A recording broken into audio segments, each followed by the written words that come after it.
Hi, I'm Diana Lamolinara, and I teach Spanish at Excelsior classes. I'd like to talk to you guys a little bit today about problems with online translators.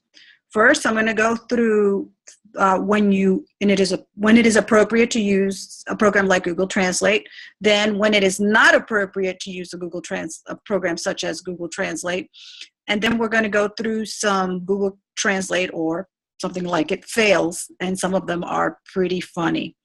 Let's look at our memes here. One does not simply use Google Translator from SpanishPlans.org, and you keep using that word. I don't think it means what you think it means, from quickmeme.com. These are illustrations about, showing you what some of the problems might be if you try to translate with one of these programs. So when is it appropriate to use something like a Google Translator? Well, if you are, let's say you're at a restaurant and the menu is in a different language, and you have your phone, you can use Google Translate to look up the meaning of the word. That's fine.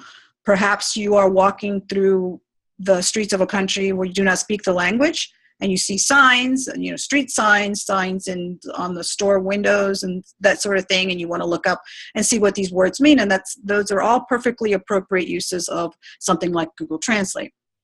When do you not want to use Google Translate?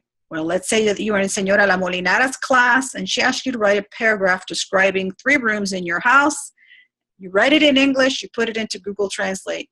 And if you turn that in, now that's not really your work, so that would be cheating, and probably would have it would be a little bit awkward, perhaps, the translation. And now, what do I mean by that, awkward? Well, let's take a look at some examples here.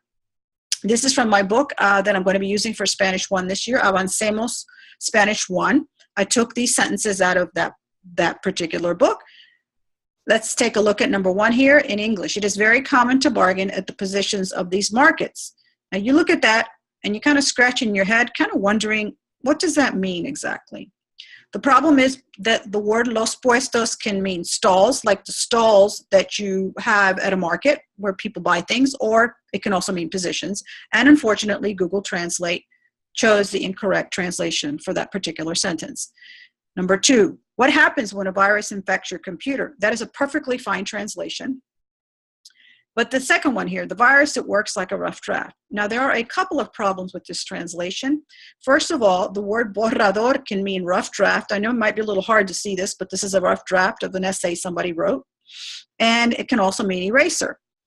First of all, Google Translate chose the incorrect translation for this particular sentence, rough draft. And that word it really doesn't belong in there, and it's capitalized. Now, this is a minor problem. When I was looking up words in sentences, when I was translating them using Google Translate, I found that sometimes it would capitalize words that didn't need to be capitalized. That's a minor problem, but also that word it doesn't sound in there. Because let me read it again with the correct word, eraser. The virus, it works like an eraser. Probably better to just say the virus works like an eraser. So there you go. That's one example or 2 examples. Sign. From Lost in Translation in Pinterest, hotel furniture outlet. Outlet means, in English, has 2 meanings. Furniture, something like a store where you would find furniture outlet, and also where you plug in your appliances like your hair dryer or your electric razor or whatever, so that you can use them. But enchufe in Spanish, that word in Spanish, enchufe, only means where you plug in your electric appliances. So you can see that would cause some problems with this sign. Wouldn't be quite right. Caballeros, if you look that word up in your dictionary, that's another translation fail, or in your Google Translate, something like that. It can mean knights, and it can also mean gentlemen. Unfortunately, whoever chose this translation chose the incorrect one. Would have been better had they asked somebody who actually spoke English and Spanish which one is the correct translation. And here we have Saliva Chicken and sauteed spicy aorta. Now, I don't know about you guys, but that doesn't sound very appetizing to me, at least. And so these are a bit of a fail, translation fail, right? I actually, Saliva Chicken, a little bit more research on that, and another translation would be mouth-watering chicken. I think that would have been better to use. If you like these translation fails, they're kind of funny.